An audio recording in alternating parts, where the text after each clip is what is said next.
So it's basically for assembly discussion. If you feel that you have a point that has to be made, raise your hand, and if we have time and are able to, I'll recognize you. But it's primarily for assembly discussion. And basically... It's being recorded correctly? Yes, it is being recorded. The clerk's office, I was remiss and did not pick up the recording apparatus from the clerk's office, but the planning staff has a recorder Okay, right there. okay. This is certainly public. Yeah, Harriet And- just wanted to get Okay, the recording. yeah, so have her, on this one, talk to Tom, and in future, the clerk's office will be the place to go for recordings. Basically, what we're going to do is go through the Planning and Zoning Commission documents, since they're finished for everything except 10. We're going to hear staff's concerns and comments, and any concerns and comments that we have. But we're not going to go page by page, line by line. We're just going to do issues. And it's set up so that you have the notebooks with the P&Z, the latest P&Z approval in it. And there, you also have, Tom, I should probably let you do this. You also have the chapters, individual chapters with red, blue, and did you give them the red, blue, or the yellow? Yes, we did. Okay. The red language, the black language is provisionally adopted. The red language is from planning staff. The blue language is from P&Z. It's the color code. And There's basically... Tom, you want to go over what you brought in addition to that? Okay. So the Planning and Zoning Commission's document is the basically the middle, the second of 3 documents we have for you this morning. In addition to that, we have provided as a... Wait a minute, slow down. 3 documents you have. 3 sets of documents. Basically, you have this 3-ring binder with the provisionally adopted Title 21, all of the provisionally adopted chapters, as well as the administration's proposed amendments in the back. Basically, the Title 21 up to basically the end of 2011. Your second batch of documents are the outcome of the Commission's work. This is the blue line, red line version that the Commission has recommended. And it comes as a from the Commission as a stapled handout for each chapter. And Jennifer, I don't think I've got, for you. Here, I have a couple of them. because I have this Let's see, there's a couple of 2s. and this, and I have your comments. So is this? That's it. That's it. That's it. I don't have colors on Turn, it. it's at the end. See, Oh, okay. inside, It got wet. Inside of it. Okay, I got it. it got wet. Would you like a new copy? Yeah. Okay, So that is chapters 1 and 2 from the Planning and Zoning Commission. Okay. And more are to come. now what we're anticipating is going 1, 2, 3, 12. Because those are actually easier to get into and deal with. The other thing, if you look at the planning and zoning, they put their main issues on the front cover with the chapter. And then further in are their specific amendments. And then the blue, red, yellow, black thing. That's the chapter. Okay. Tom, anything else you want to talk about? The third document is the department's review of the Commission's recommended changes. So the 3 groups of documents basically go in a series. You have the base, which is provisionally adopted materials, including the recommended amendments from the administration, We got that. and that comes as a table. All right, my plan is to work off this, Is the the planning and zoning. All right? Okay. Can we jump right into 1, or do you have anything else you want to say? We also included a timeline of the process that is like everything else in this binder for background reference, and I don't know if you wanted to touch on that at all. Not really. I just wanted to thank you all for coming and taking the time here this morning to, again, it's been a long, arduous process. No and kidding. Our intention is to move along here quickly. What we're trying to do is give you all the material, all the pertinent material up to date, so you can finish up your review before going on to the assembly. Staff has gone through with this document here to analyze and try to condense down the issues that we believe are remaining. So Right, and that's what I want to focus on. we're going to, there are like 10 issues here to go through today, at least 10 issues that we have, and you may have your own issues. I do. So we'll get them comprehensively done. Okay, I think good. it'll be a fairly, Well, let's jump in, Okay. okay? If we can. All right. First, on Chapter 1, the issue of the effective date is your first issue. Basically, P&Z recommended that it become effective in 2 years, and staff is saying 6 months to a year. Do you want to give any more comment besides what we already got, Tom, or Jerry, on that? Or can we just jump into the well, the discussion? reason we're proposing it go into effect at a reasonable time, at the end of the season perhaps, but fairly soon, because it's not a new document out there for the community. It would be cumbersome for staff to administer 2 codes during that two-year period. It would be difficult to keep track of which projects are being processed under which review. For the most part, it's hard to say what the developers will choose to do. Obviously, there's some benefits in the revisions that developers will want to do.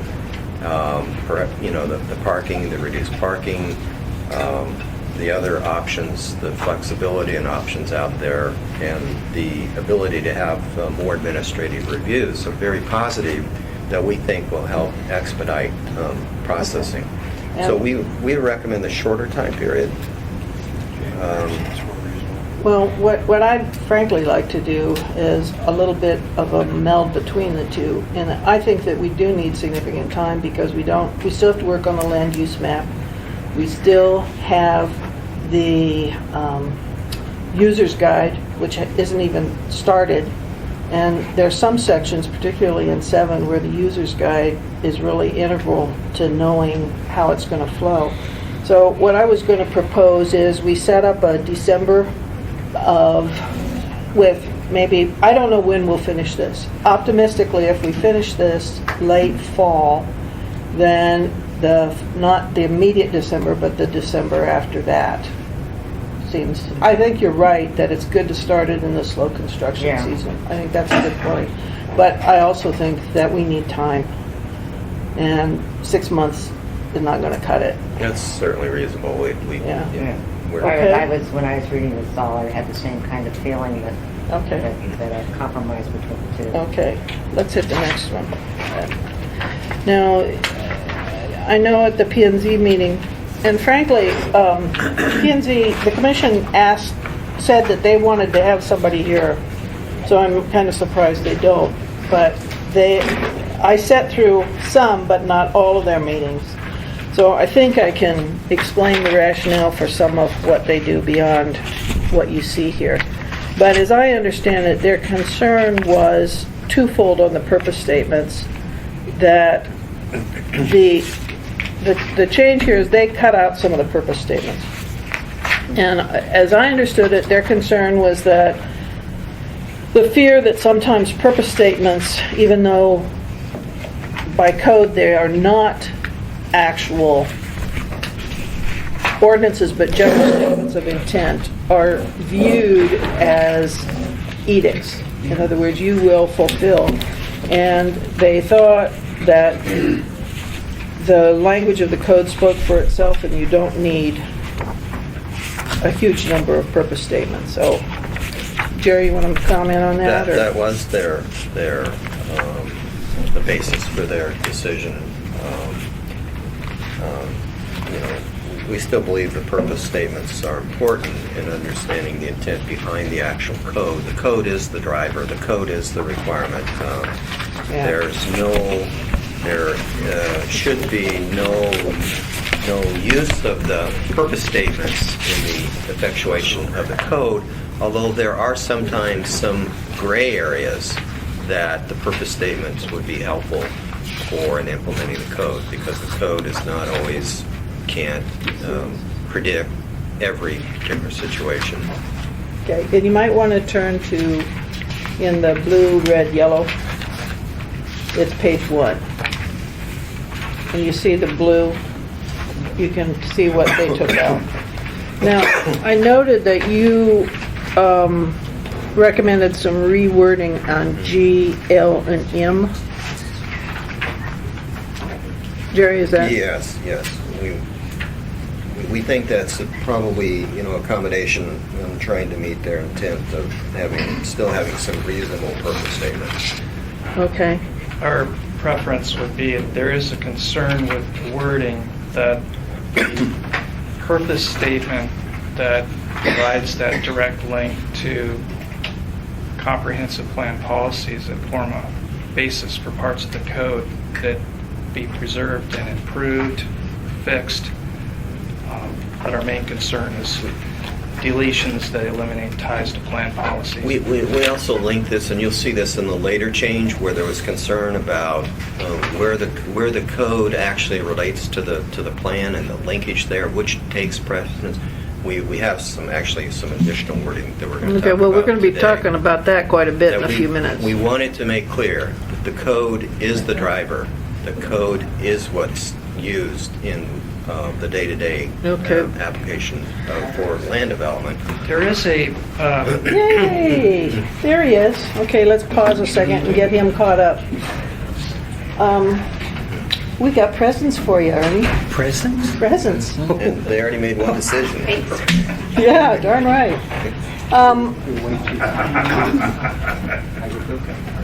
Okay, the big book is provisionally adopted. The pamphlet, the middle one, is what we're working off of, the one in your right hand. Okay. And the one on your left are planning staff's concerns and recommendations with the P&Z. And now I'm caught up. Not quite. All right. Look at the P&Z one and turn to page, there's blue, red, and yellow in the chapter language themselves in the back. Okay, the back. Okay. Red is planning staff comments, Got it. as are yellow, actually, technical edits mostly. Blue comes from P&Z. All right? Right now, we're on page 1 of that. It's called General Provisions.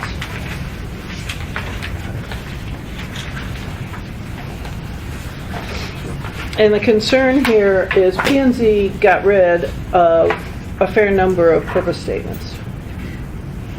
Okay. And we're talking about, they have some, staff has some issues with all those going away. Okay. Can you find them? What page? 1. Okay. His 1 looks different. It does. Are you in chapter 1? In the wrong chapter. Yeah, I did that.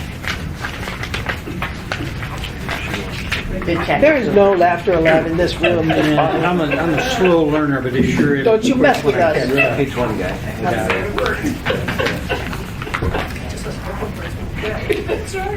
Okay, now, one more thing, Ernie. They, in planning's little bound one, they have offered some recommended changes to the blue. Mm-hmm. All right? And I'm looking right now at page 7 of the bound, that one. They're offering a suggestion for a different G, L, and M. And I was going to ask if there is any objection to using their G, L, and M. Staff's G, L, and M. This is almost as complicated as going to Hey, church this on is Sunday at a easy. Lutheran church. No, we'll get it. We'll get it. All right.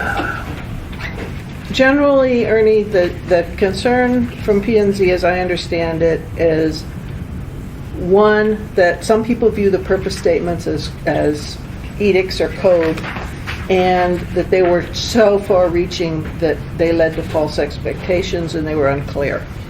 Staff's concern is that there's value in the purpose statements in that they set the guideline and the direction for the chapter. So, to balance that, or to respond to that, my first question is, are you guys okay if we put in staff's GL and M? The thing that kind of confusing to me on that, because when I was reading this, F is about fish and wildlife, and G is about acts of God.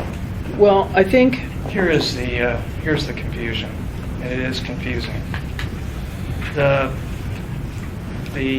reference to the subsections are very specific in this document, and for better or worse, what this is referring to is the provisionally adopted subsection lettering. So, unfortunately, the way the commission's was tracked changed is that they took a different direction in showing how they were renumbering subsections. I found it confusing Yeah, so- and was not able to really refer to their subsection F, for example, because on lines 28 and 29 of page 1, they actually have two Fs. And that okay, can I make a suggestion? What I would say is, what we're going to have to do, because we can't do the wording here. What I think we're going to have to do is give general direction and ask staff to follow the general direction to come up with the wording. Because if we're going to worry about is this F or G, we're going to go crazy. Yeah, I agree, Debbie. I agree. And the confusion is between the provisionally adopted and what the commission did and how they renumbered their document. That's what happened. So that's the problem. The issue is here: how strong a linkage do you want to the comprehensive plan? The wording in the purpose and intent is linked to the comprehensive plan, and also provides in the cases there are gray areas. The code is not explicit in all cases that this actually gives some guidance when there's gray area. And that's why I said earlier, we've linked and we've made it clear in our recommendation that the code drives the development on Okay. prescriptive Yeah, and development. what I was going to suggest is that we go with P and Zs, but incorporate instead the GL and M, including M's. I see M in yours, but I don't see M over here in the other. But I- Well, that's what I was it's a just saying, rewrite yeah. and a merging. So what we'd have to do is to say, basically, if you agree, we'd have to say, basically use what P and Z has done, but incorporate your three changes. I got no That's- problem with that. I just want to know where M came from. Yeah. I think what they tried to do was merge several of them, is how I read it. The only other Yeah. piece of information I have is that the administration and staff put forward an amendment, and it's in your table of amendments, page 65, that lays it right out in code and states that intent statements are not approval criteria. Well, And that is I hear Sure you, that. but you also know, I know you know, that there's a wide concern with that point based on history. And the reason I suggest using theirs with incorporating yours, I guess, is I recognize both positions have validity. That's all. Are we okay with that? Or does somebody have another suggestion? I'm just thinking for 2 seconds. Okay.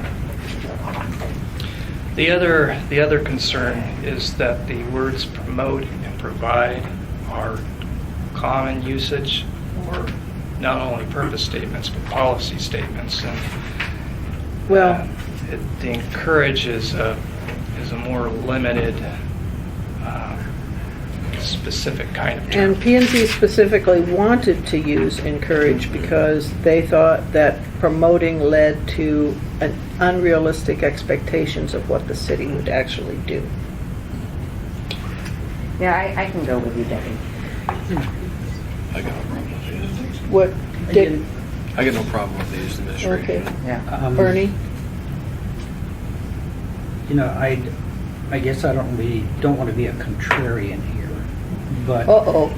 no. So then you agree with us, and you ready to move on? No, I'm just saying, you know, it's the first time I've seen any of this. I mean, I know, well, and what I would really like to do You're is gonna to have be a lot able of to, that. to listen to all of this, and then we, the committee, get together and just, you know, come to some decisions. I'm one of those people that have to, I know, Here, Ernie. The reason both I'm sides. doing this is, I guess frankly, to me, this is not nearly as big a deal as some of the stuff that we're going to be talking about in a few minutes. And I understand the purpose statements are important, but I didn't really want to spend a whole lot of time going down purpose statement by purpose And statement. then I think we could consider it kind of an advisory, The- like we do other things. We've tried to lay it out for you in this document here, Ernie, our rationalization why it's important, so you can easily go to it to see why we think it's important. Mhm. You want to go back and revisit it. right.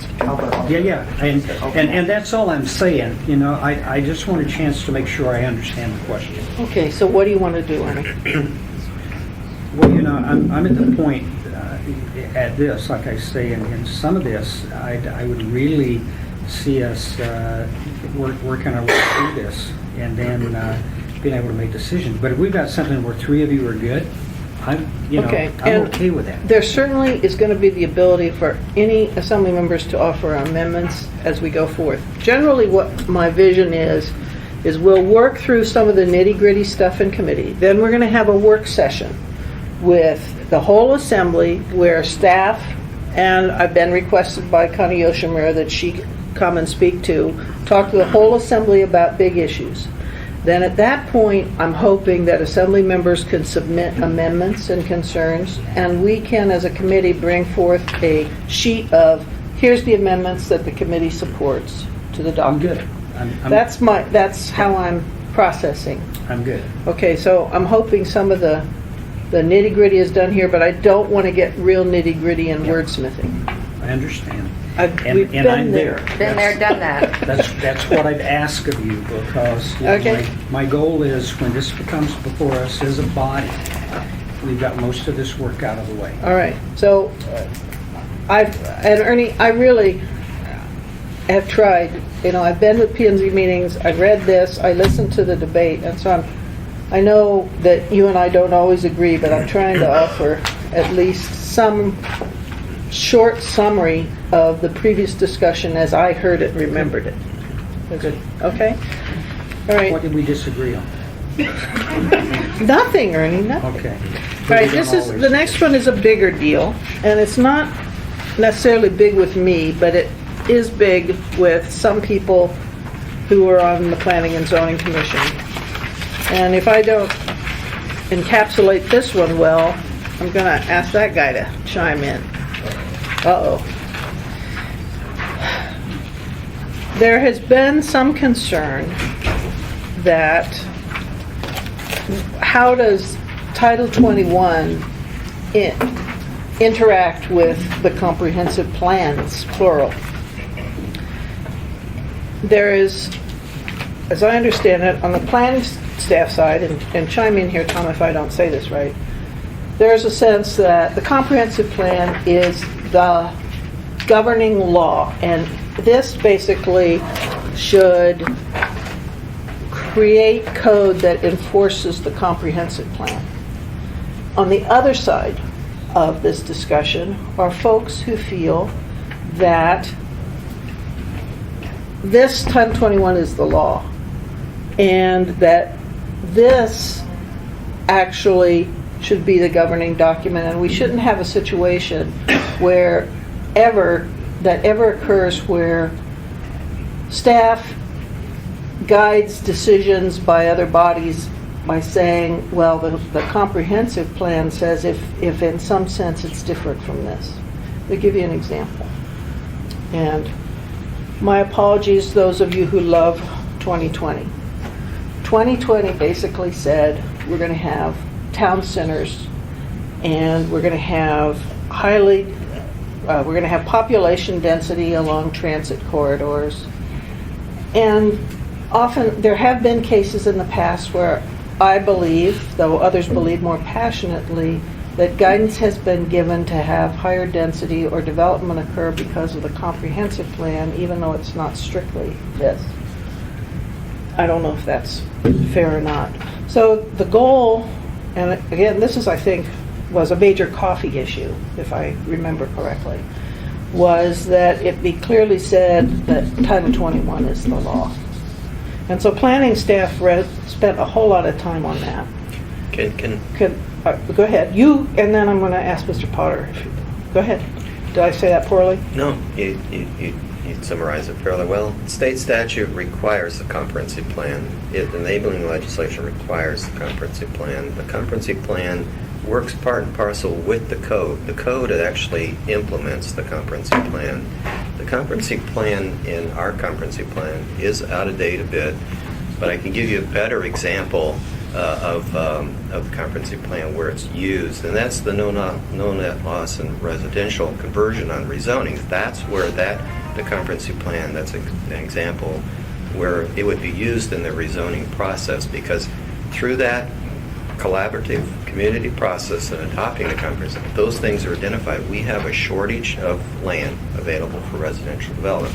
They have to be those parcels have to be strategically located in the right place, and the transit corridors are important, that they make connectivity with our transportation plan. So those are broad, general, and sometimes a little more specific in the comprehensive plan, depending on how detailed the community gets into making those decisions. But that's the guiding document. They're both law. They're both used, and all of our linkages are tied to the comprehensive plan. All the elements of the subsequent elements are tied to the comprehensive plan. So we need that to holistically develop the community. The code simply is the regulations to effectuate the comprehensive plan. Okay. Just All right. Could you hold on a second? Can you help here in terms of articulating P&Z's issue, because it's not really my issue as much? Well, between coffee and P&Z, I think the reality is that in our town, we have a situation where there's a comp plan that's already due for updating. Major. There are elements that are adopted as elements of the comp plan that are 20, 30 plus years old. And what we've done wrong as a city is that you've got your comp plan, the sub-elements of that comp plan, and then Jerry's right. The code is supposed to effectuate those plans and get you there. Unfortunately, we've got things that are so old that our Title 21 is outdated in large part, our comp plan is outdated in large part, and nothing meshes together. And that's the big problem that we've had as a city. So, number one, we need to get our act together so that when we have statements in the comp plan or in the code that say we're going to update things on a regular basis, that funding is made available and that actually happens, so that we have things linked together and going forward. The other thing is the comp plan is supposed to be an overall guidance document. So to use Jerry's example, that if there is a no net loss requirement as a strategy or a deal within the comp plan, I don't think the comp plan said no net loss, you can't change any residential even if it's stupid. I think it's supposed to be taken with a grain of salt, so that when you've got one little, say, R4 lot, and there's an example that's going to be submitted today to the Planning Commission for hearing, is to rezone that. Everything else around it is B3, and it's one 7,000 square foot lot of R4 sitting in this mess of B3. Did the comp plan really intend to say that don't change that would be a wonderful place to live? Can I augment that? a Hold little on, bit? just a sec, let him So finish. that's really it. I think the comp plan really is a firm guidance document, but we need to design Title 21 so that it actually implements and effectuates that plan.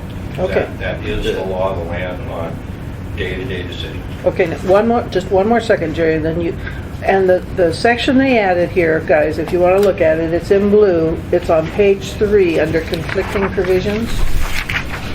See that paragraph? Okay, Jerry or Tom, either one of you. Well, One to my talk. suggestion was, when we actually did develop 2020, there were things in there that could have been done differently that would not have caused us conflict, perhaps like the industrial reserve for the town, the town centers, which we never really effectuated to. And there should have been some, and the residential conversion particularly, should have been language in there that tempered that it wasn't an absolute, that, Okay. that there should be reason All right. within those parameters as well. Okay, but right here on this. Yeah, I'd Tom, like you to- want to say something? Yeah, and I'm looking here on page 8. We have just a couple of brief points, but a little bit of history about this provision. This provision was recommended to be deleted in 2010 because the municipal attorney recommended that Okay, could you, I have not seen that opinion. If you could provide that opinion, I will read it. it is, it's Exhibit C, and it's in each of your Oh, notebooks. But we'll get to it. We'll get to it. This was an issue we did talk to Dennis with. Okay, it has never been provided to the assembly, any legal opinion on this, so But the- I will read it, and it may change my mind, all right? But right now, The main point from the municipal attorney is that there shouldn't be a general statement in Title 21 which states that Title 21 may conflict with, and in such cases govern in conflicts with the comprehensive plan. What we recommend instead is to respond to the main concern as we understand it, which is that comprehensive plan policies might be applied inappropriately in development reviews affecting proposed entitlements and developments. And Okay. there is a provision that we identify in the last bullet on page 8, which is suited to resolve that concern and work that out while avoiding the potential confusion and legal issues that okay, the where 1 and is 3 the language you suggest? Well, it doesn't, it just says Yeah. a different section, but you don't have it written anywhere. Yeah, it's in the sidebar, and it says see related issue 1.5. And sorry, we addressed it Okay, that way. I'm sorry, this one, I'm gonna, if you've got something that you want to put in here instead, I need to know what it is. It's right here on page. Well, I'm reading it, Tom, on page Page 11. 11? So, Are you talking about item 3, Tom? On page 11. Depending on the circumstance of the case or type of discretionary review process, that's what you want to put in? no, it's the numbered items 1, 2, 3, and 4, and this is recommended language for section 080D, which is in your. All right, hold on a minute. I'm sorry, you're losing me. All right, my understanding was you did not like the language they inserted called conflict with a comprehensive plan, and you wanted that out. Is that correct? Correct. It's And instead, you want to add something to 080? correct. It's better positioned to respond to their concerns while avoiding Okay. a major legal conflict. This seems, the language here seems to just kind of be falling on top of itself. I don't see where you've addressed the situation here. It just sort of, I feel like I'm reading something that goes in a circle. Right. What it's trying to say is that basically that Title 21 implements Anchorage 2020, first of all. Uh-huh. And that where you have a development proposal and review process Title 21 governs. Okay, Tom, what would be most helpful is if there is a specific legal opinion that says something in the blue is wrong. We can get that to Debbie. And for your comment, when Dennis read the blue here, he said this was circular. So I guess you could read it both ways. Yeah, I mean, Could someone print off Exhibit C? We could get that right today. Well, are we talking like a 3 or 4 pager, or are we talking a shorty? Several pages. And, it might be something just to take home with you and consider. Yeah, get the Okay. legal opinion. This is sort of a little fairly arcane point. It's not direct. I would like to read the legal and hold on this point, if you are okay with that, I'm unless happy you with have that. something I you'd mean, like as to. What we tried to do in the suggested amendments was to make clear as to the relationship between the code and the comprehensive Okay, plan. when I read this, I really did, and I did not understand when I read this that you wanted this as substitution for that. It didn't. Okay. It didn't come across to me. I apologize. I did not get that at all. Yeah, if you don't mind, I would like to do the legal. So, okay, Yeah, I'm fine with we're that. gonna hold on this one. Then there's no. All right. So basically, on your points on your sheet, then I thought, so your 1.3 and your 1.4 and your 1.5 is all this. 1.3 and 1.5 are really the issue. 1.4 is a slightly different issue, which could Okay, be why don't you anything. talk about 1.4 then? 1.4 is simply, there's a rule in the implementation of the comp plan that when you're reviewing a development project and let's say it's a rezoning or some kind of approval where you do have to consider the comprehensive plan, that because there are several elements of the comprehensive plan, there's, for example, the West Anchorage District Plan and the overall Anchorage Comprehensive Plan, where there's an apparent conflict in the guidance between those two plans. The current Title 21 rule and provision adopted is that the most recently adopted plan governs. So West Anchorage Plan automatically amends the comprehensive plan and it governs. And it speaks also to the outdated plan element problem and what have you. So the downtown plan, for example, adopted in 2007, governs in conflicts with comprehensive plan. So that's the provisionally adopted rule, and it reflects that basically that's really what happens when we adopt a new plan element. It by its very nature automatically amends. So the Planning and Zoning Commission has recommended that here on page 9 of our document summarized, and on page 4 of the blue line, red line version, lines 24 through 27, where there's a conflict between a comprehensive plan and a plan element. The comprehensive plan governs unless and until the comprehensive plan is amended. So in the rule that the Planning and Zoning Commission recommends, Anchorage 2020 would govern where there's an apparent conflict between Anchorage 2020 and We the have West Anchorage historically, District on all the plan amendments, the elements indicated in those adoption ordinances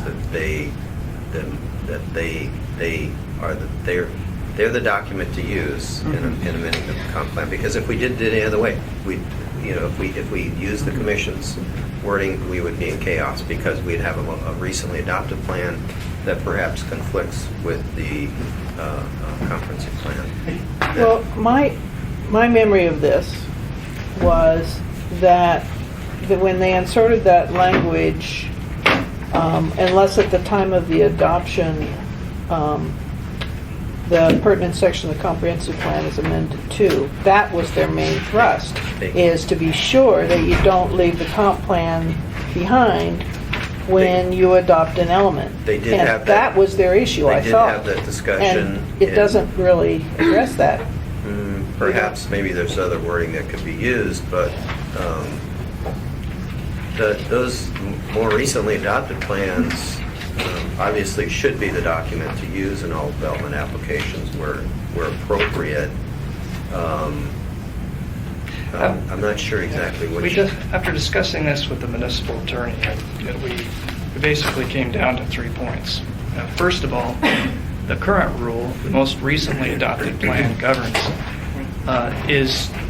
is needed because it's the only way we can address, for example, conflicts between area-specific elements or area-specific elements in the I don't think, I mean, that's okay with me, but I think that the language that they have to be tied, you have to do the comp plan amendment too, is pretty essential. the other, right. I Or the mean, general Are you plan, saying you pardon should me. amend with the area plans, Amends the comp you plan. should amend the comp plan? Well, you could have language in the enabling ordinance that says you're doing that. Well, the sense is that didn't happen.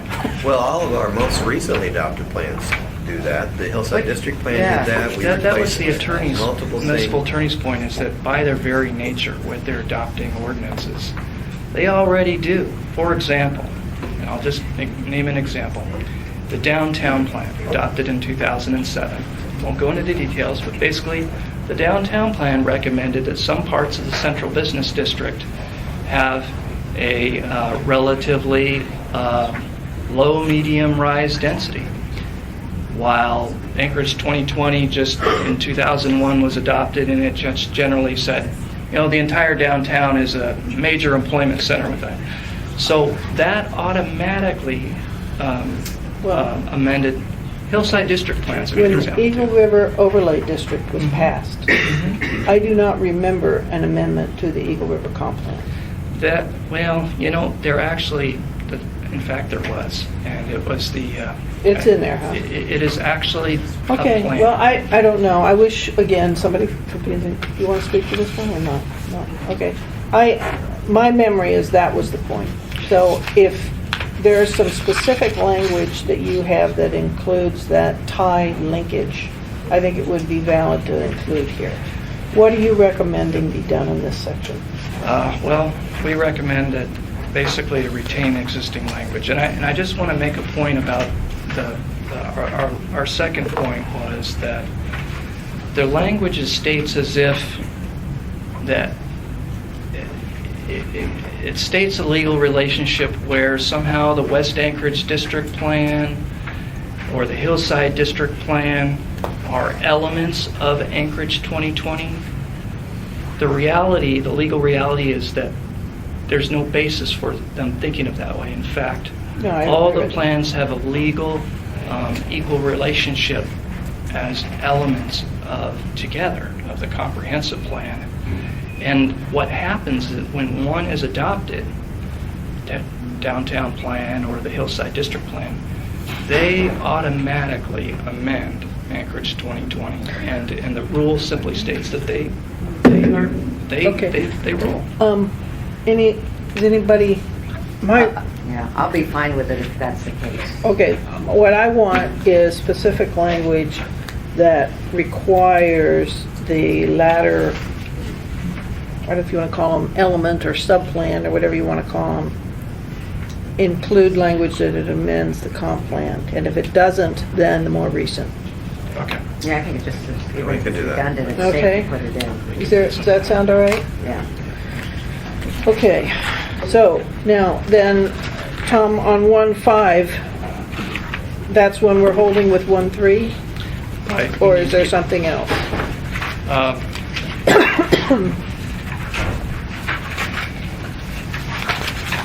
The Wait a minute. See the date on that? Well, hold on. This is the legal? The question was, is it mandatory for land use decisions to follow the comprehensive plan? That isn't a surprise. I don't understand why that's the legal that you're basing the objection on. I don't get it. That's a very general, I don't think anybody disagrees with that.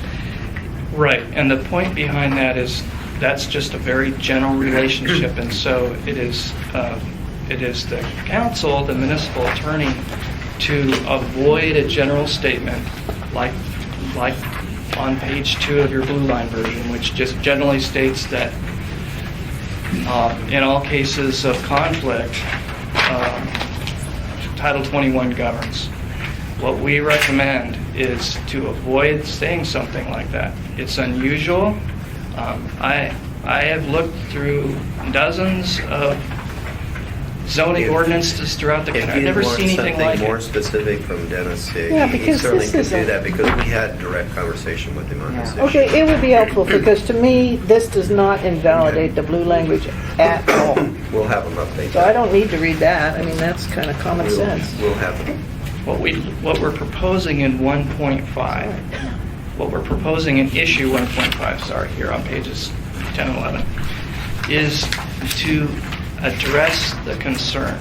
And the concern is, as we understand it, is that comprehensive plan policies, whether in this element or that element, would be used inappropriately in development reviews. And Okay, the well- section we're discussing is actually very well positioned to address that, and we can try to resolve the issue Okay. in that section. It sounds as if we don't have this big disagreement, but I don't think I've yet been convinced that this can't be slightly wordsmithed to address your issues. I don't get that. We'll ask Dennis, but it's like I Okay. told Jennifer, when Dennis looked at that, he thought it was circular. Okay, well, then I would suggest you spend a little more time on it, and that the one you gave isn't the answer. Okay? Is that all right? Yeah, fine with me. Okay. What's going on? Multi-phase 1.6. And this is 090, which is on page 6.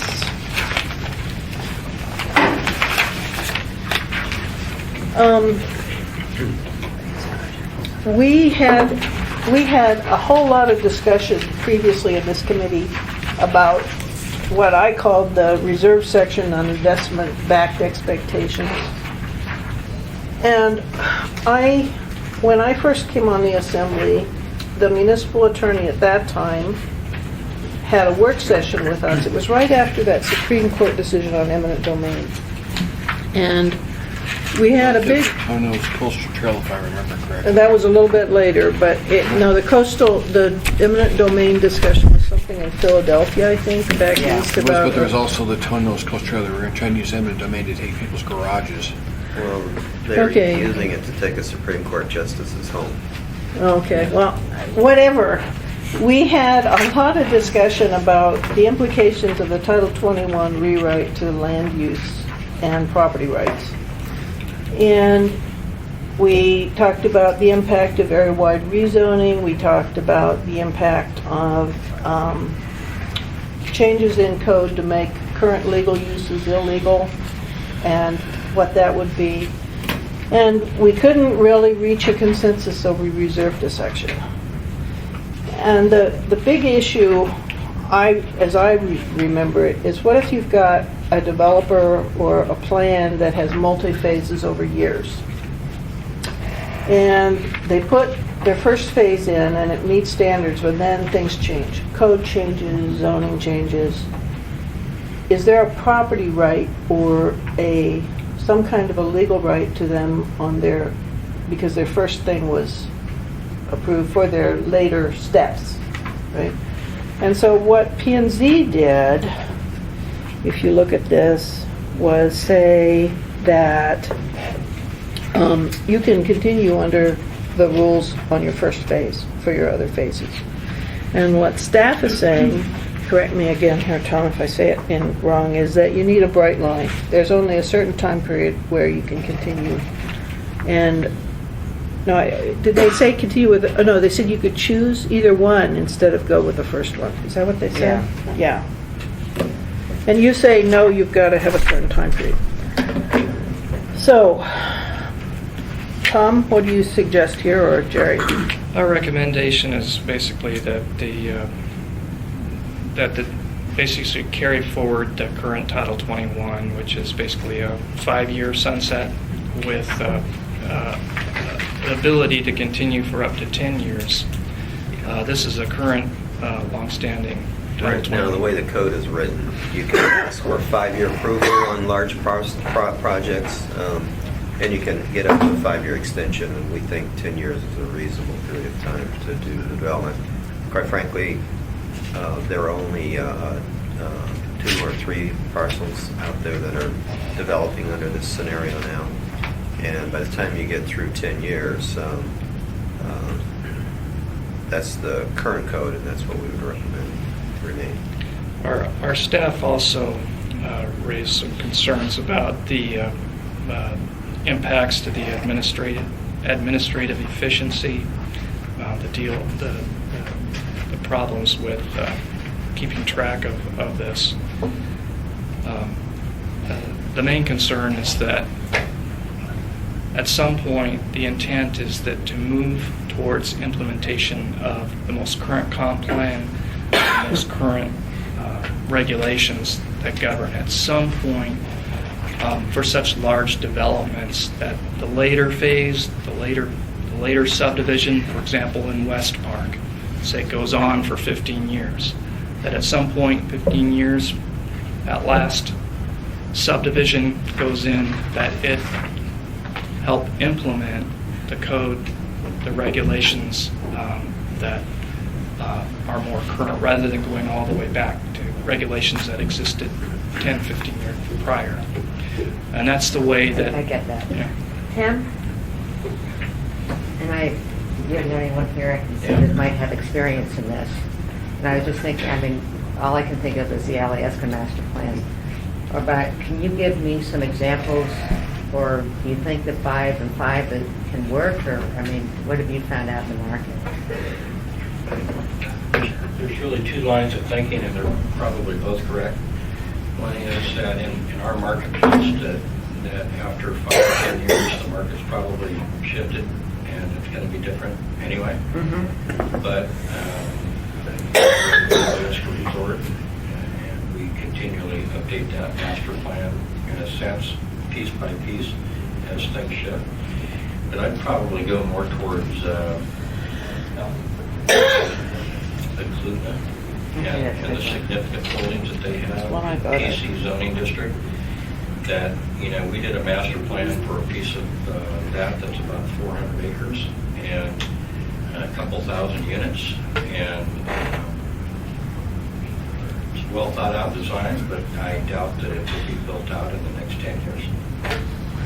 And if you tracked it into pieces and you started developing each piece in accordance with its master plan, it's very likely that we could be in a different place as far as the city saying that they needed higher density or something else. And that would totally change the original intent of that master plan. So I see it as a rub there,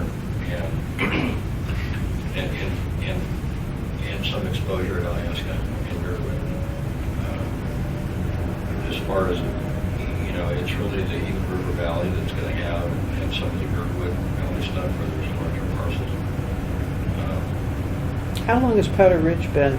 Hasn't that already had a 5-year? Oh, it's approaching 10. well So over it's 10 approaching years. 10. It's well over 10 years.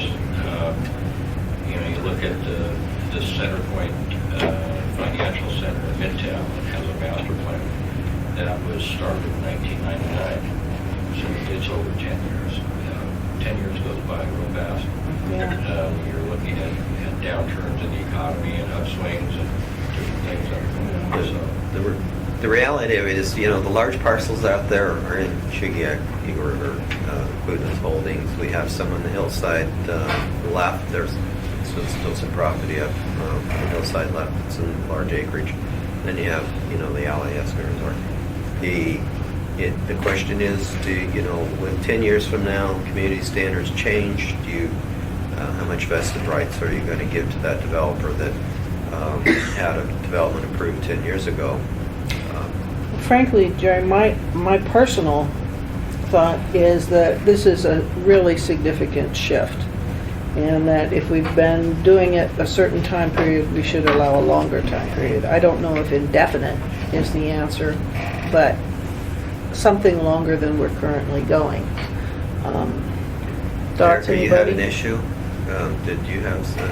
Just wanted to offer a potential example. I mean, Mr. Potter raised talk about densities, and I'm not sure it's that sort of thing that will really be an issue here. I think the issue is the specific development requirements. What if, for instance, 10 years from now, we have a narrower standard for residential roads because we've decided to go towards more of a complete street requirement or something like that? Do we really want to say that these future phases that are going to be developed in 15, 20, 30 years from now have to go back and use the road standard from, 2012 because that was when they were approved? I mean, if we have different decisions about what's appropriate for a development, road widths, pedestrian requirements, the landscaping, whatever, are we really going to say, oh, we're going to go back 30 years ago and require them to do what was appropriate 30 years ago? But my understanding is the developer would have the option to update their master plan, so that wouldn't be an issue, because if the developer didn't want, if we then somehow got very realistic and didn't have sidewalks on both sides, The problem- collector roads in the hillside. The problem with this, it wasn't clear in what they did, what approval. And you say you did a master plan for them. The subdivision wasn't approved. You just did the master plan. You didn't do the subdivision. I mean, the subdivision wasn't approved. Developers are not going to go through the expense to completely design a subdivision of 50 or 30 or 50 or 100 acres and get it approved. They do it in phases. They'll do the first 5 acres. They'll conceptually know what they want to do for the next 5 acres or 20 acres, but they haven't gotten it approved. But Jerry, let me give you an example I'm somewhat familiar with. All right, Powder Ridge, initial developer came in there and laid out a plan for development of the property. Now, it's purchased by somebody else and it's developed with the understanding that the initial approach was going to work. And say the connectivity index requirement increases. And as such, in the first phase of the development, there would have been an opportunity economically for putting in the additional connectivity. But now it's more troublesome because there is maybe some physical limitation, but yet we've basically taken something of some economic value from the plan when that development was purchased. That's the thinking I've Well, I got agree in my totally. mind. Once you have vested rights, once you have an approval, Well, isn't it platting that platting kicks off the drives it. So time? if they haven't platted it, they have no vested. I mean, the Alyeska Resort's a little bit different story. They're not going to substantially change what they've got master planned at this point in time. They will make minor amendments to it, I'm sure. And it's 20 years from now, it may be substantially changed. But my point is, most vested right ordinances throughout the United States indicate you have to have an approval, and that approval of some sort, some regulatory approval, and it's not just a master plan. You actually have to spend the time and money to have your subdivision approved to be able to hold those rights. Just to say I have 50 acres here and I want to come under these provisions or pick and choose, it's conflicts with traditional vested rights practices. Okay. Well, there is something to be said with some design consistency through a project. And in both Jerry and Erica's examples, you could have a situation where one phase looks like this, another phase has another set of requirements, the next phase has another set of requirements, and you've got a hodgepodge of things that take away the inherent consistency of the subdivision. And that's not a great place to be either. That's the current long-standing rule is that at some point it sunsets. Now, the concern is, if the concern is primarily with the Title 21 rewrite, We have seen codes where these kinds of extensions could be longer or different if the change in standards is a result of this rewrite 22 through 2012 of the code. I mean, if that's the concern. But if we just eliminate the sunset overall, we're creating a change that could, in the future, degrade current code standards and make it more difficult to implement the comprehensive plan in the long term. No, I read that. And I think the point of administrative oversight is valid too. But I also really recognize taking away rights that people, property rights that people think they have, economic property rights that they think they have, should not be done lightly. And I want more than is currently there. But I don't, I mean, I'm amenable to a middle ground, I guess, in this one too. But it's got to be longer than current. And I don't know what it should be. The only other thing I could think of, but this could probably get cumbersome too, is some kind of language that allows for an application for a longer period of time. What about a caveat somehow if a master plan exists then? Or, Yeah. I think that's the way, because when we do a master plan, we're looking at all those things, vehicle connectivity, commercial connectivity, densities, where things are located, relationships I with think the that's environmental lay of the land. appropriate. Certain projects over, 5 acres, 10 acres in size of master plans. okay, so you'll come up with something on that? Do we need any more discussion on that one? Just one more point. Go I ahead, have seen Phil. in other communities that master plans for these planned communities are revisited at a certain time mark, just to see if everything is still tracking online. And that might be something to be considered for these master plans. Just like we relook at our community and district plans on a certain time schedule. There's certain value to that, but right now, the economic burden is entirely on the property owner for the master planning. We'll come up And as with such, some- that's sort of another mandate that, I'm hesitant to apply more mandates when there's already an economic burden, frankly. We can come up with the additional language. Okay, The that'd be commission good. just left it open-ended. Thank you. if This would work. All right. So, are we done with vested rights and elections clause? Oh, this, to me, really tied in with the point we just talked about. I just wanted to make, following up on that was that first issue we discussed. Okay. The outcome of the December start date or effective date, that would Uh-huh. be December 2013. Well, I don't know when we're going to finish this, frankly. I'm worried. I would love to see this done this fall. My fear is that budget, we might go into spring. And so what I want an adequate amount of time. 6 months isn't it? Over a year, better. And I want the January. So let's reserve that. I think we're not in big opposition, and when we get closer in, then we'll narrow it down. I think too that Dennis at the P&Z meeting made a good point about not referencing a specific version but a specific date. I really thought that was valid, and P&Z did not pick up on that. So that's a point that I think we really need to refine closer and not now. But I recognize the issue. Our main point here was that whatever the date is, that this is really strongly put forward to us by our review staff. They really strongly recommend that one code be in effect at a time. And I that, know. There are potential significant ramifications of attempting to give applicants, let's say after a certain date, the option to you choose brand A or do you choose brand B? No, I don't think we're talking that, and Okay.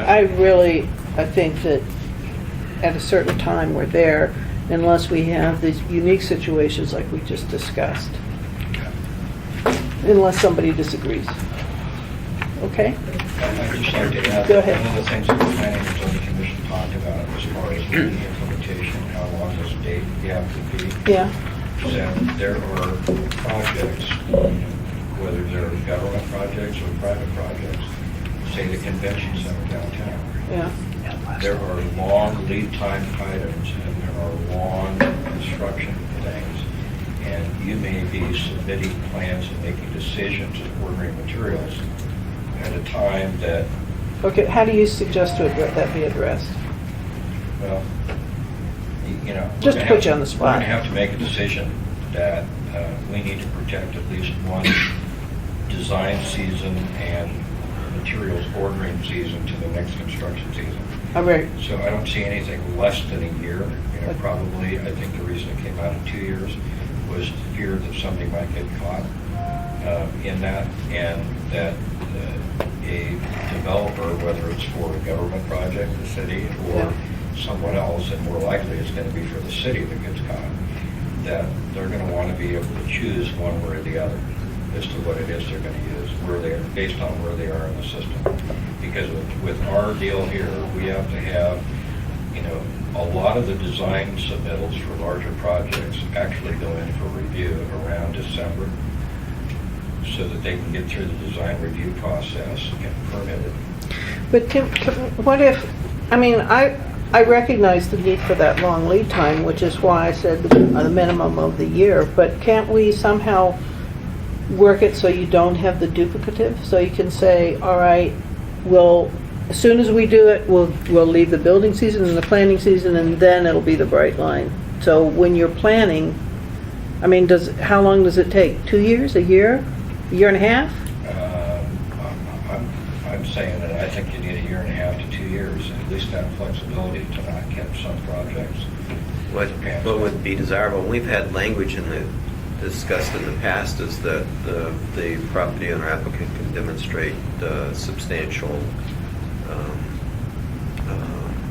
Economic.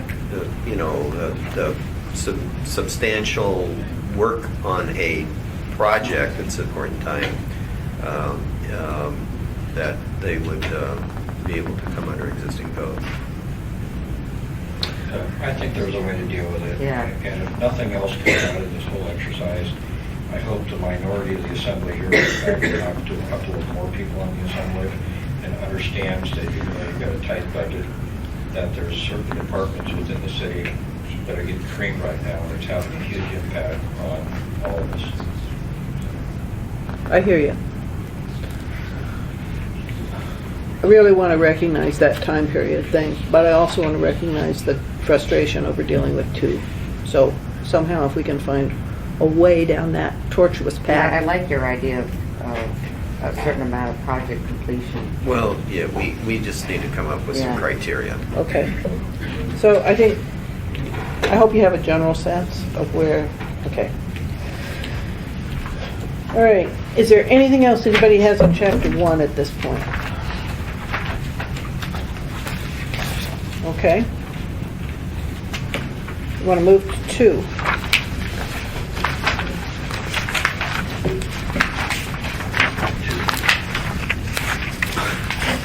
What was that comment, sir? We're on two. We're on 2. All right. The big brouhaha here in this chapter, guys, was authority for UDC and P&Z. What splits off, what doesn't. The Planning and Zoning Commission had a strong sense that it would dilute and confuse if there was a major split, so half the cases, in essence, the important cases, those the way they viewed it, went to UDC and half went to P&Z. They wanted P&Z to be the main body, and then they wanted the ability to, as they saw appropriate, send cases to UDC and elsewhere. the provisionally adopted is set up so that a significant number of cases, more than now, go to UDC, and a lot of the rationale on that was that the workload for P&Z is too much and that UDC should be more utilized for their design expertise. P&Z also felt that UDC oftentimes doesn't get the interaction with the public and is insular and doesn't get enough feedback from people to be able to make well-designed decisions. And because of instances that happened in the past, not now, there is a strong sense of frustration that still is that exists over UDC. And I can speak to that from my school board days, where we would just lament what UDC did to school designs by clapping on landscaping that we couldn't maintain in places that weren't realistic. So there was a sense in the past, not now, that UDC exceeded what they should do in a way that gave a real negative impact. To the point that some years ago, Mr. Birch put forth an ordinance to completely abolish UDC, somewhat in reaction to that. We did not, we pulled that back by the committee. Mr. Coffey and I at that time said, no, that's premature. Let's talk about UDC when we get through here. So I think we're going to have to figure this one out on what the division is appropriate, right? And the first one here is the power to delegate, review, and approve authority. So, looking on page 15 of the department response, after discussing this with the municipal attorney, we identified it as a potential problem. The proposed change by the Planning and Zoning Commission is on page 5 of your blue-red line version of Chapter 2. It's on lines 21 through 23. And it essentially is saying that it would grant the Planning and Zoning Commission the power to delegate any of its review and approval authorities to any appropriate board or commission, other review body. There are basically 3 reasons why the municipal attorney staff would recommend against that particular proposal. It would increase risk for applicants. It would create due process issues. And thirdly, one of the main objectives of the Title 20 rewrite throughout has been to clarify for applicants. Partly this is reducing risk, but it's to lay out the ground rules clearly. And the very last bullet point there on 15 is the essential recommendations of the attorney, and it's been the direction of the rewrite that it clearly delineate for applicants what review body is going to hear their case, to review their case, consider it. That applicants shouldn't have the kind of risk of, if a board or commission deems it appropriate in their particular case to delegate it to another board, that they're sent off to this other board, which may not have may not be constituted to deal with that case, or may not be interested in dealing with that case. Well, It also creates the due process issue of similar applications could be treated differently. So, except in the rest of their work, they did clearly say where decisions should go. It's just they put an awful lot on themselves. well, what it says is that they put an awful lot on themselves, and then it gives them the open-ended authority to let's say, they do Right. find that their additional responsibilities create a huge They did. overburden. They No, I did hear take- you. they I just did- think you overstated it a bit, because an applicant Yeah. could look and see where their thing is supposed to go. It's just- that won't tell them, though. If it's delegated further, then That's more. the problem. I That's the understand that. municipal attorney's I position. understand that. Okay, so the way to address that then, if we don't like that, is to look at what goes to UDC to determine if, or look at what goes to P&Z and determine if there's things that should go elsewhere. That's the only way I know to resolve that, which is nitty-gritty stuff. The And if basis you're not for, familiar- spreading it out was to give all the boards and commissions a reasonable amount of workload. No, I know. The commission has a tremendous amount of workload to take on these additional reviews.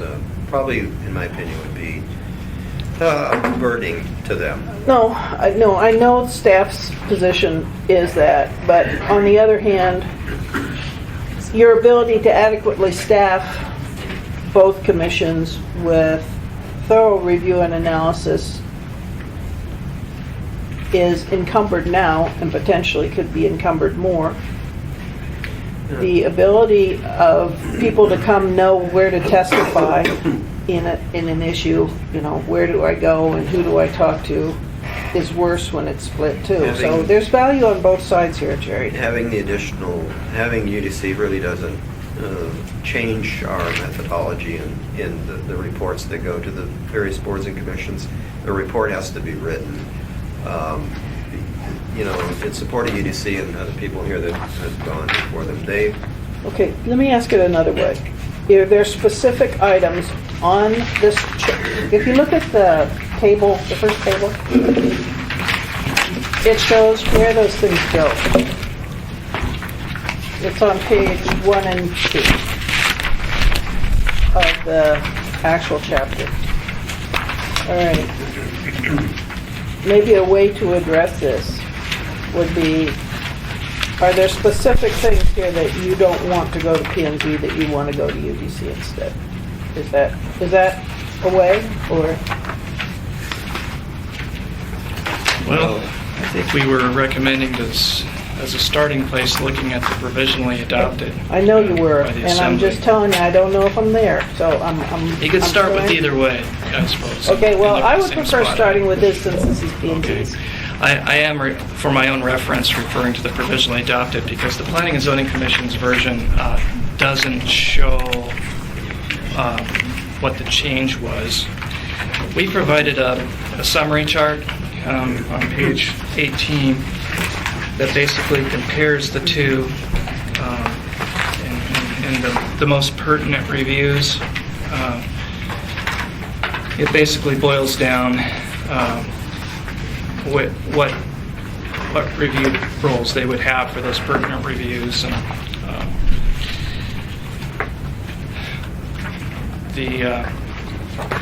I think that the most important thing that we But wait a minute, Tom. Their document does have the provisionally adopted, and it just has the blue changes on it.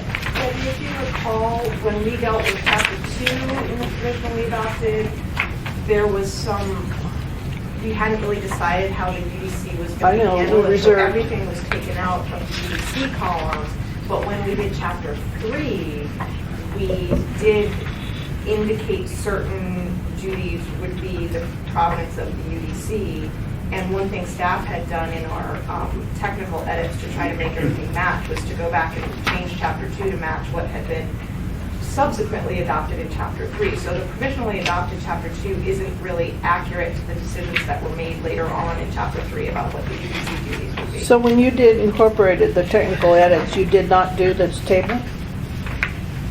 We did. But I think It's- Then I this missed doesn't reflect the technical edits.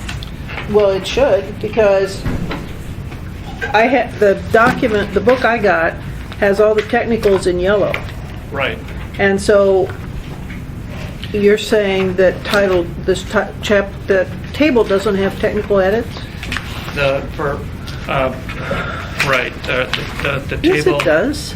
That table does, and that's the staff's technical edits to Chapter 2 to reflect the decisions that were made later on when the Assembly Okay. provisionally adopted 3. All right. So the confusion is that the Commission's version doesn't indicate where it has removed those technical edits. So it's just simply showing basically. the Okay, well then recommendations. how about we go to the table that you have the technical edits on and you tell us specifically what you think is inappropriate to go to P&Z. Can you do that? I think we can do that. Then if we could take the, I think if you remove the language of discretion, well, I'm not sure you can remove that language either of discretionary delegation, but they should be delegated to the appropriate board or commission. But Okay, I think if I remember the discussion at P&Z is they were looking for the current language and they couldn't find it. Do you remember? And so what they came up with something, they wanted to retain the current ability. And so I think if you put in language there about the current ability to delegate or to ask for advisory, that would maybe help. yes, and we could Okay. come up with our recommendation on what right off the get-go, we basically said that all the original delegations to UDC should remain. It really depends on what happens. Okay, in they the don't rest of agree the with that chap- one strongly. Right. It really depends on what happens in the rest of the chapters, depending on what the Assembly Subcommittee and the Assembly decides in the remaining chapters, where the UDC has a direct kind of relationship for site plans. Okay, do you want to hold this UDC discussion and the table discussion till after we finish other chapters, or do you want to deal with some of it Kind of, I now? want to let you know that depending on what happens to the rest of those chapters, if the only function that's left remaining for UDC after we get said and done with street and trail reviews, I would say give it all to the Planning Commission. Well, then, what about, like, use reviews? Wasn't that something that went to P&Z, went to UDC previously? Where is it now? The use. Use determinations? Goes to ZEBA? I thought we did use determinations for They- UDC. Or that was maybe appeals on use decision. UDC and No, P&Z. Nothing to do with that. All right, sorry. I think That's what I the thought. most important ones that we're concerned about are the ones that are the site plan and design reviews, where the UDC is composed of design professionals. Which design review of what? Help me understand what it is. Would include the portion of street and trail review, which is the specific detailed Oh, yeah. design of street and landscaping engineering. It would include the currently Title 21 current code. We have public facilities site plan reviews. Those also are involved detailed reviews. Okay, so we could talk about site plan review now, right? Trails, we're going to talk about that later, so don't talk about that one now. What was the other one you said? You said 3. No, street and trails come later. Master plan. That's what you said. Master plan and site plan? I think primarily No, it's just- the site plan. Major site we plan have it- reviews? Yeah, so you have major site plan reviews. And that review process is the Title 21 rewrite process that replaces public facility site plan review and site plan reviews that currently today, for example, are used for big box retail, the big box ordinance. So the major site plan review goes to a board, and that is a site plan. Refresh my memory on this, Tom. Under the edited table, you have it under both, you have site plan review major under both P&Z and UDC? What's the differentiation? Do you remember? Yes, the tracked change underline highlighted in yellow reflects the Assembly's later decision when it decided what to do in Chapter 3. So UDC has under this the decision and hearing authority for site plan review. And Oh, so that should be a delete under P&Z? it's a delete, yeah. So that Oh, okay. bracketed grade, Oh, I see. that's a delete, so, All right. yeah. I'm trying to do as much as we can now and not defer it.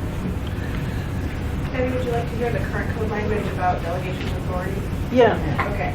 The Planning and Zoning Commission may delegate its powers and duties to a hearing officer as provided in section 2110-035. Right. And the Planning and Zoning Commission may delegate to the Urban Design Commission the authority to review and decide upon, with regard to site design, landscaping, and structure design, 1, a conditional use, 2, a special limitation, or 3, a site plan subject to review by the Planning and Zoning Commission.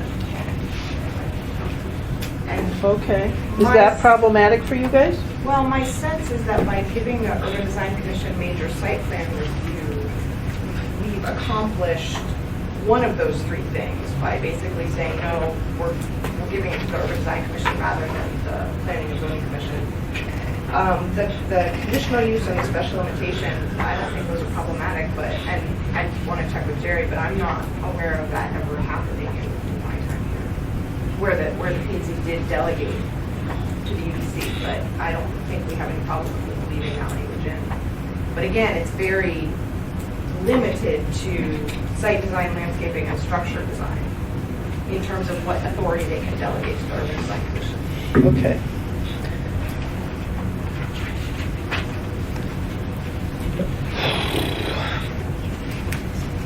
Jennifer? I'm just looking at page 18. On the Yeah. staff document? Go ahead. And it looks, I mean, 7 things that we originally adopted, giving it to UDC, has now gone back to planning and zoning. Uh-huh. And,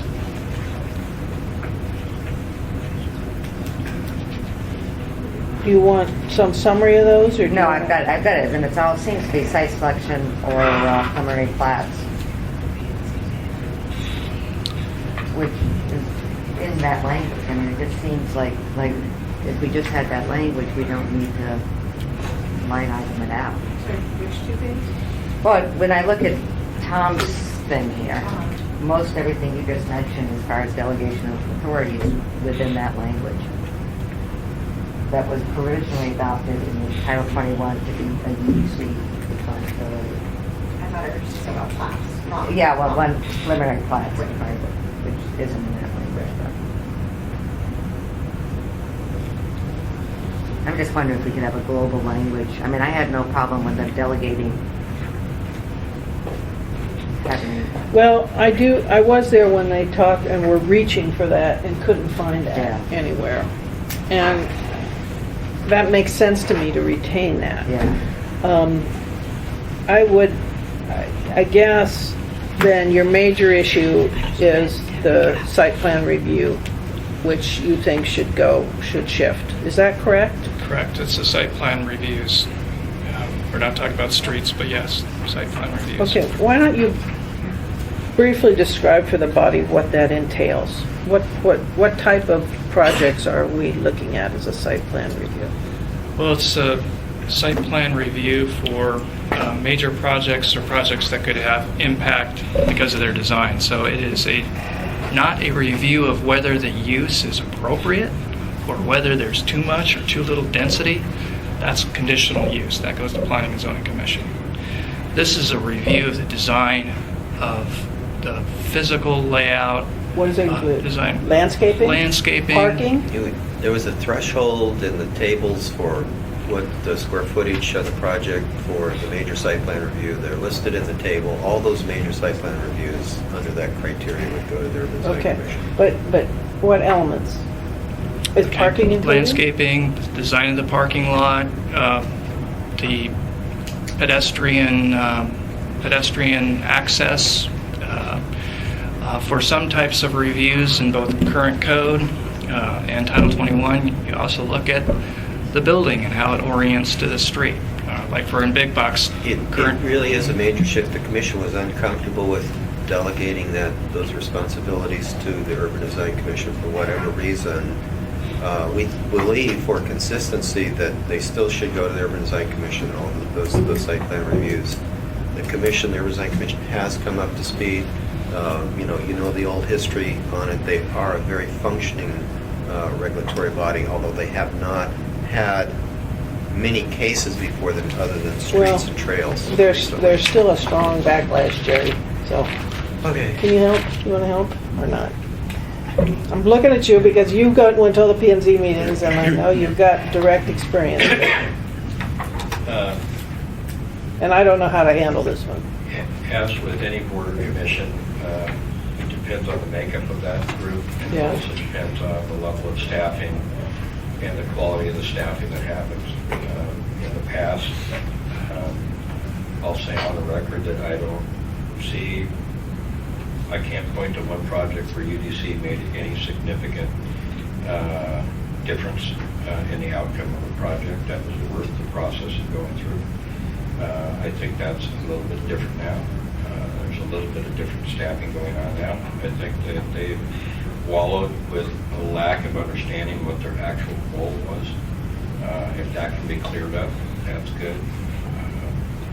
One thing that I'm concerned about that's somehow tied to this is that when a project is multifaceted, say an Alaska resort, and you go to P&Z for the master plan and the site plan review, if you're going to do a plat and it happens to be along the highway, so you got highway screening and landscaping, that's a UDC function, and you need a variance or two, it would be nice to be able to consolidate those into a single function, single review process.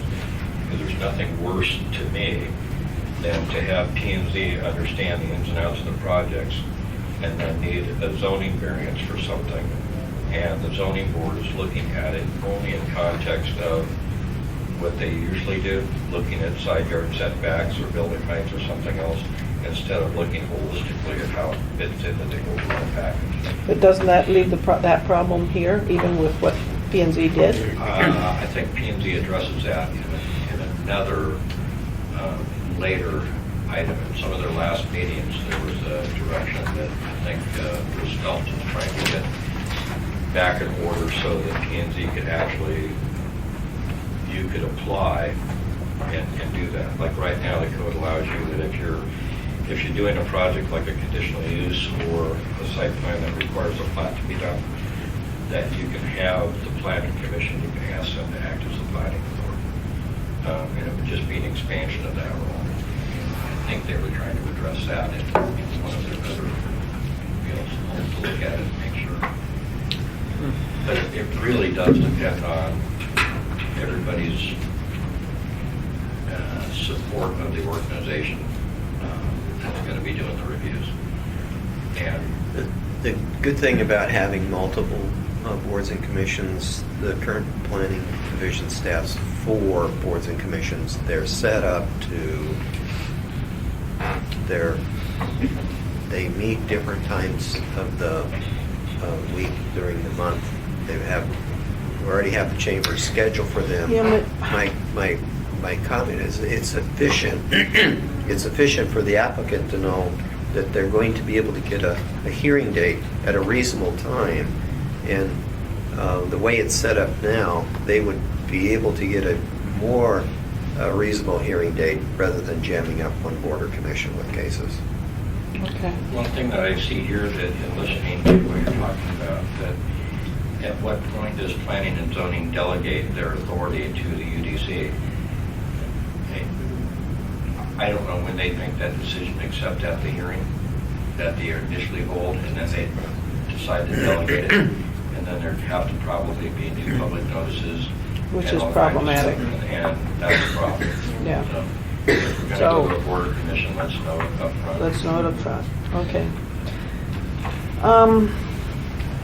Well, at this point, the only thing I'm really comfortable with is to substitute the current language on that referral. So I don't know how to handle the rest, except to say that when we get to the discussion on street trail review and site design in 3, potentially we'll go back and do some changes to the table, unless somebody has a better approach. Okay? What's our time? Okay. So Can we do anything more on 2? Just to be clear, are we staying with the I'd say with the table now, yeah. And then maybe we'll go back. The table, or are you Pardon talking me? about the commission's table, or I'm just confused as to which No, table. I'm operating off of the commission's draft. Okay.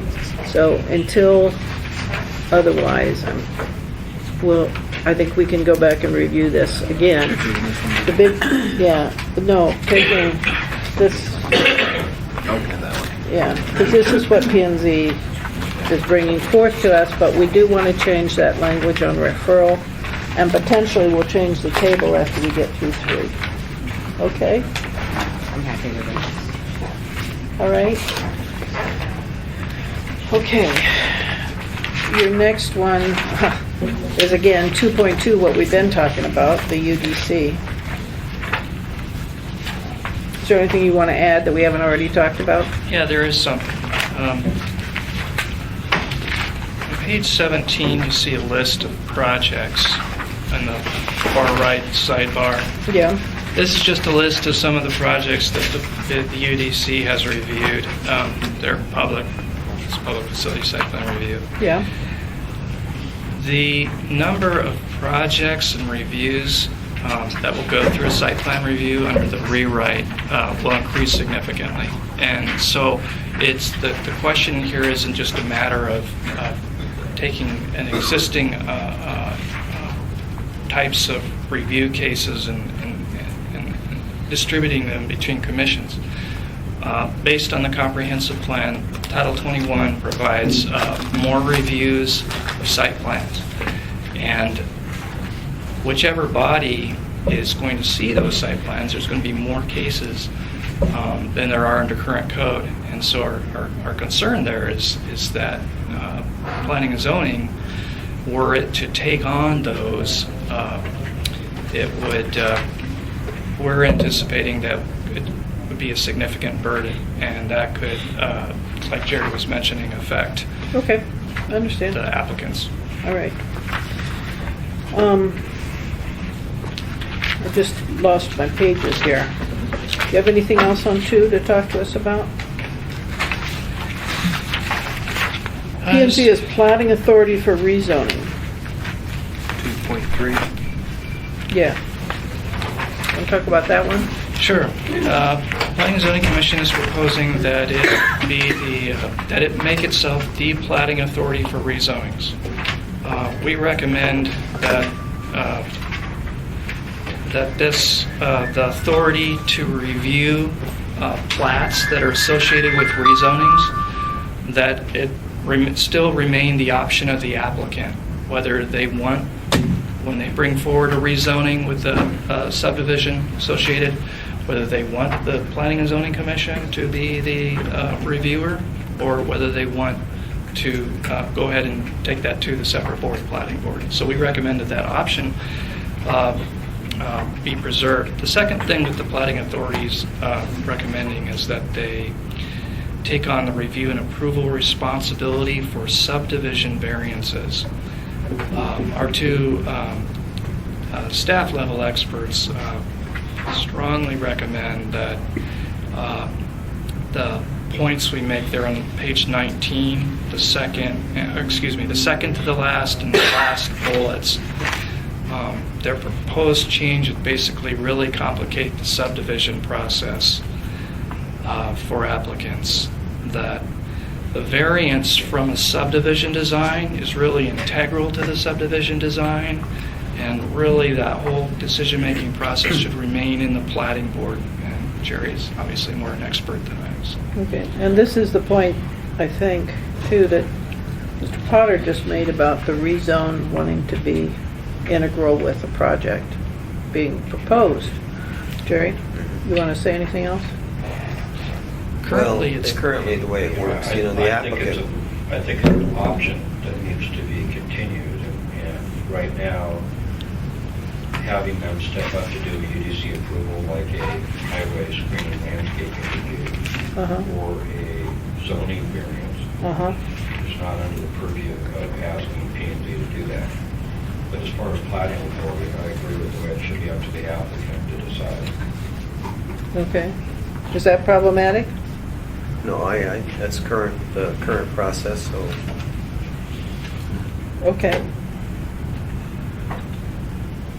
All right. Now,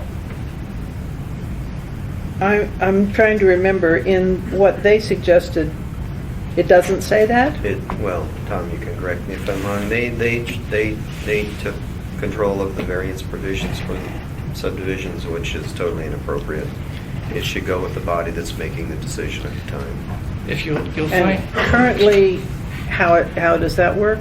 The on current subdivision? regulations said the planning board has variance authority over certain areas, and when the commission acts as the planning authority, has the same authority for those variances. So it should be left the way it is today. And basically, what you're telling me is they recommended that P and Z take that planning board authority. That's what it appears to be.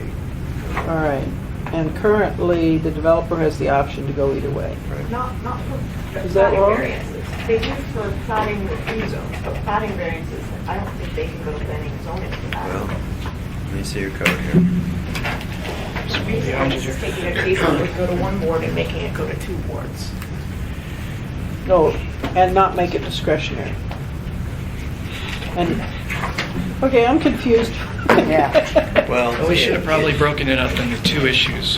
Yeah, But, there's two things going on here, and it's the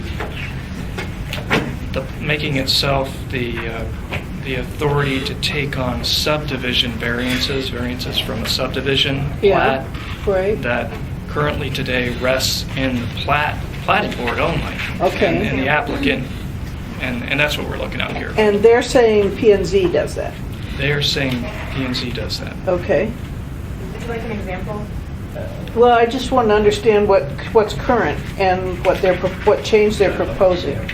So a subdivision application comes in, they want to subdivide a certain amount of land into X number of lots, and Okay. they want to put in a cul-de-sac. There's a limit on cul-de-sac length in the code, and they would like a variance from that limit to have a slightly longer cul-de-sac. Okay. Right now, that plat goes to the planning board, and the planning board has variance authority to say, yes, you can have a longer cul-de-sac. If this goes the way the Planning and Zoning Commission has recommended, the applicant would have to go to the Planning and Zoning Commission to get permission to do a longer cul-de-sac and still go to the planning board to get overall. Okay, well, that doesn't sound very efficient. All right, I didn't understand Because that. right now, what the code allows you to do is that if you have a master plan, a site plan review, a conditional use, and you have a plat going on at the same time that is relative to that approval, Uh-huh. you can ask the Planning and Zoning Commission to act as the planning authority. And that's been a very useful tool in those appropriate cases.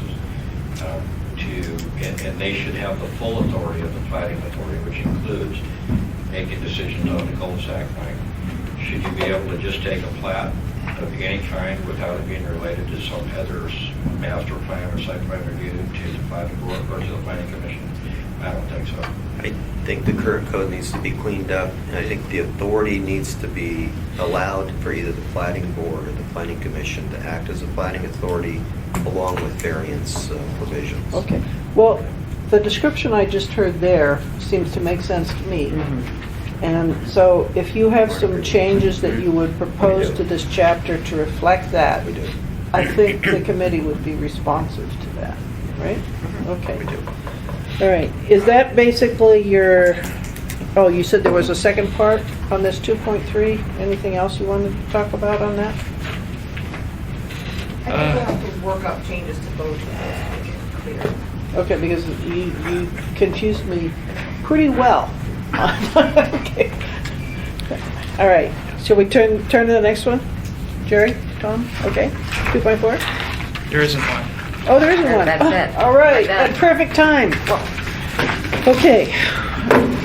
Next time, 12 and then 3, or which one are you better prepared for? Well, we'll be prepared for both. So- Okay, next time, 3 and 12. Now, we have copies of those for you, hard copies, so before you leave, get 3 and 12 to you. Okay, what do you envision after 3 and 12? The hard ones. No, give me, which hard one first? 4. We assumed that from there we were going in Sequential. sequential. Okay, very good. Thank you very much, guys. We're done.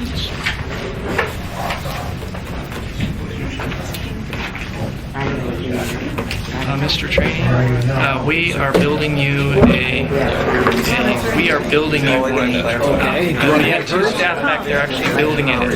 Thank you. Oh, we are done building it. Good. Oh, So, okay, we're gonna- Thank you. I appreciate that. That's what they, Let me get the stuff that I was scribbling on so we can Okay, so Harry I Knight have to make can my grade. travel. Harry doesn't need to have Do we mine. have that done? If so, I don't know.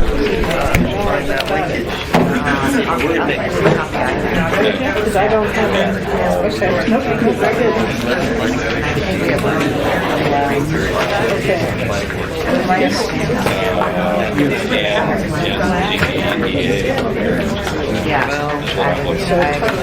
And for the highway screening, I stayed with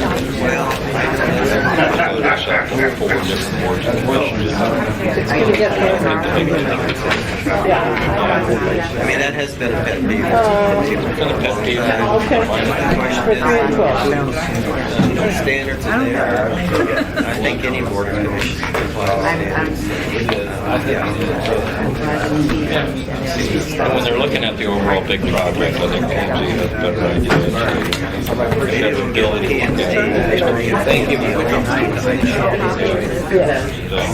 That's provisionally adopted. And then, I'm going to the Builders Association of Lions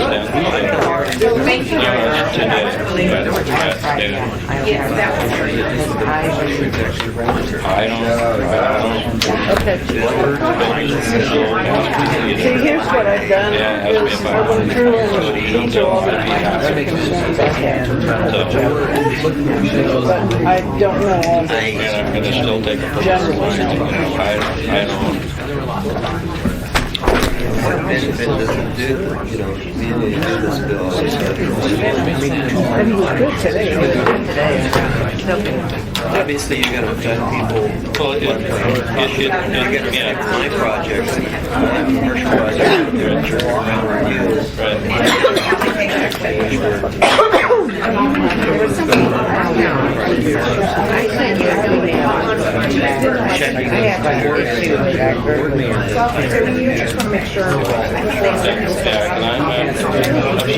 While I intellectually understand it, I practically don't get it, why they're doing it. Why an architect take on that liability for such a facility. The architects. What have you got? Well, they're giving us three. Well, they're going to shotgun. Okay, so they've included architects, engineers of any kind, And you that are get licensed by the state. information on who you're the carrier. All landscape architects Either are licensed by Virginia the state. is the main. Why aren't they? I not really responded. We don't do something, so you can get paid $500, and you have this liability. The answer is we carry our I don't know the company, but you can find out for you. Anyway, I'll let you know how it goes. Let me know, please. I might not live to exit the road. Well, all the insurance questions can be answered in a single phone call. Nah, I was on top of it stop by back and pick up the phone. 6 years ago. I'll let you know how it goes. I know they paid some insurance, but they may have to sue on that. I think very good.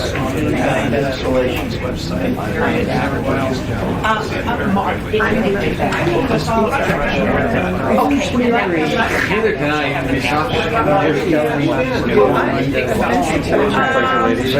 Hey, I'm sorry if I felt attacked. No, that's fine. Oh, yes, that's all.